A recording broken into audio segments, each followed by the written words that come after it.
Assalamu alaikum students, myself Faisal Saeed and today we will discuss about gas laws from chemistry part 1 chapter number 3. What is gas laws?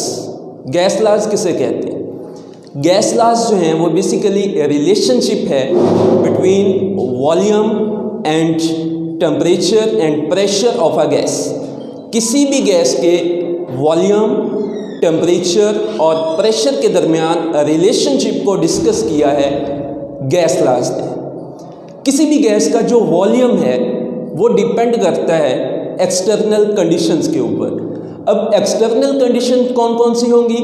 External condition हमारे पास pressure की हो सकती है, external condition हमारे पास temperature की हो सकती है। तो किसी भी गैस का जो वॉल्यूम है वो वेरी करेगा, वो चेंज होगा with the change of pressure और टेम्परेचर।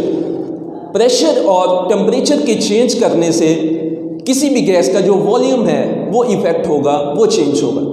तो इन्हीं रिलेशनशिप को डील किया है गैस लॉज में। आज गैस लॉज में हम पढ़ेंगे बॉयल्स लॉ।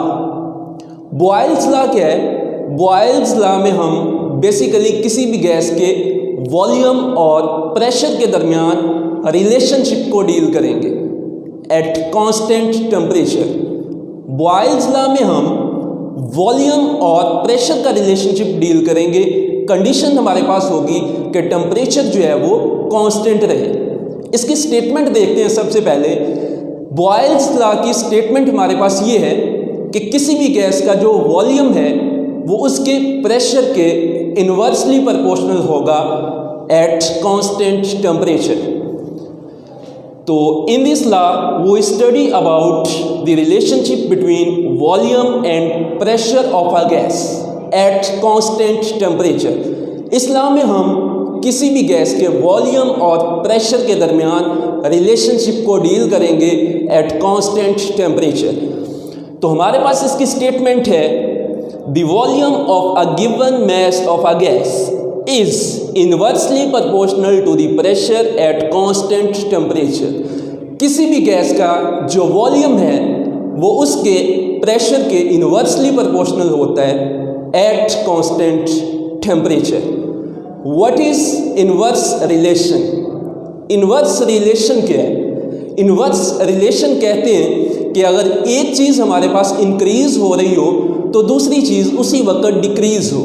अगर एक चीज़ डिक्रीज हो रही हो तो उसी वक्त दूसरी चीज़ जो है वो इंक्रीज हो। इसको हम कहते हैं इन्वर्स रिलेशन। तो हमारे पास बॉयल्स लॉ में ये बताया गया है कि किसी भी गैस का जो वॉल्यूम है वो इन्वर्सली प्रोपोर्शनल है उसके प्रेशर के एट कांस्टेंट टेम्परेचर। तो इसकी हम मैथमेटिकल फॉर्म जो है वो देखते हैं। इसका मैथमेटिकल एक्सप्रेशन जो है वो volume inversely proportional to pressure. हमारे पास कंडीशन क्या है? At constant temperature. Second condition कौन सी होगी हमारे पास? सेकंड कंडीशन होगी फिक्स नंबर ऑफ मोल्स।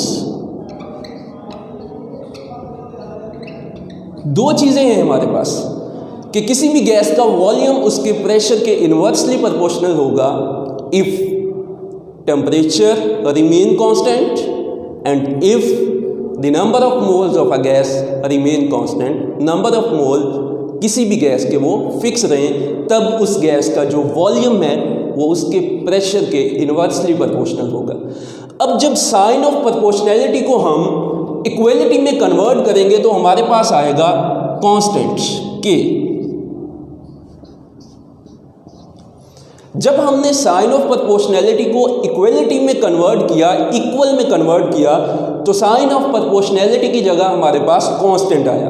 अब इस कांस्टेंट की वैल्यू हम निकालते हैं। ये जो प्रेशर है ये इधर जाके मल्टीप्लाई होगा, हमारे पास आ जाएगा PV।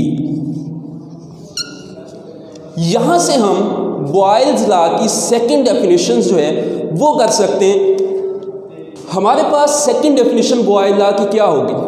पहली डेफिनेशन हमने ये देखी कि किसी भी गैस का जो वॉल्यूम है वो इन्वर्सली प्रोपोर्शनल है उसके प्रेशर के एट कांस्टेंट टेम्परेचर। अब सेकंड हमारे पास इसकी डेफिनेशन ये बनती है कि जो प्रेशर और वॉल्यूम का प्रोडक्ट है, the product of pressure and volume is always equal to a constant quantity. किसी भी गैस के प्रेशर और वॉल्यूम का जो प्रोडक्ट है वो कांस्टेंट क्वांटिटी के इक्वल होगा। कंडीशन हमारे पास क्या होगी? Eight constant temperature. Constant temperature के ऊपर किसी भी गैस का वॉल्यूम और उसके प्रेशर का जो प्रोडक्ट है वो कांस्टेंट क्वांटिटी के इक्वल होगा। कंडीशन क्या है? कांस्टेंट टेम्परेचर हो और उसके नंबर ऑफ मोल्स जो हैं वो कांस्टेंट हो।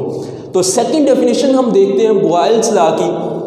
The product of pressure and volume of a fix amount of a gas, gas की अमाउंट फिक्स हो eight constant temperature, temperature constant हो, तो फिर प्रोडक्ट प्रेशर और वॉल्यूम का किसके इक्वल होगा?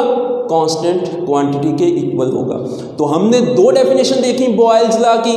पहली डेफिनेशन में हमने वॉल्यूम और प्रेशर के इनवर्स रिलेशन के बारे में बताया। सेकंड डेफिनेशन में हमने product of pressure and volume is always constant eight constant temperature and constant number of mole fix होंगे, टेम्परेचर कांस्टेंट होगा, तो किसी भी गैस का जो प्रेशर है, जो वॉल्यूम है, उसका प्रोडक्ट जो है वो कांस्टेंट रहेगा। हमारे पास इसकी एग्जांपल देखते हैं हम। हमारे पास दो सिलेंडर्स हैं। पहले सिलेंडर में हमने कोई भी गैस जो है वो फिल की जिसका इनिशियल प्रेशर जो है वो P1 है, इनिशियल वॉल्यूम जो है वो V1 है। तो इस इक्वेशन को K it is equal to PV, इस इक्वेशन को फॉलो करते हुए हम इसके लिए कांस्टेंट की वैल्यू लिखते हैं। वो हमारे पास आएगी K it is equal to P1 V1। तो अब हमने क्या किया? अब हमने इस गैस का जो प्रेशर है वो इंक्रीज़ किया। जब गैस का प्रेशर हम इंक्रीज़ करेंगे तो डेफिनेटली उसका वॉल्यूम जो है वो डिक्रीज़ हो जाएगा। प्रेशर के इंक्रीज़ करने से वॉल्यूम डिक्रीज़ हुआ। इसी रिलेशन को हम कहते हैं इनवर्स रिलेशन। तो अब इस सिलेंडर के लिए हम K की वैल्यू लिखते हैं जो कि हमारे पास आएगी P2 V2। ये हमारे पास इक्वेशन नंबर 1 होगी, ये हमारे पास इक्वेशन नंबर 2 होगी। इन दोनों इक्वेशंस को हम कंपेयर करते हैं। इन दोनों इक्वेशंस को अगर हम कंपेयर करें तो हमारे पास आएगा P1 V1 it is equal to P2 V2। इस इक्वेशन को हम देखें, P1 V1 किसके इक्वल है? P2 V2 के। मीन टू से कि प्रेशर और वॉल्यूम का जो प्रोडक्ट है वो कांस्टेंट है। वो कांस्टेंट है at constant temperature. Temperature constant होगा, किसी भी गैस के नंबर ऑफ मोल कांस्टेंट होंगे, तो उस गैस का प्रेशर और वॉल्यूम का जो प्रोडक्ट है वो कांस्टेंट होगा। तो आज हमने बॉयल्स लॉ के बारे में देखा। बॉयल्स लॉ में हमने दो डेफिनेशन की, उसकी हमने मैथमेटिकल एक्सप्रेशन देखे। तो अगले लेक्चर में हम इसी बॉयल्स लॉ की जो है वो एक्सपेरिमेंटल वेरिफिकेशन जो है वो देखेंगे। ओके।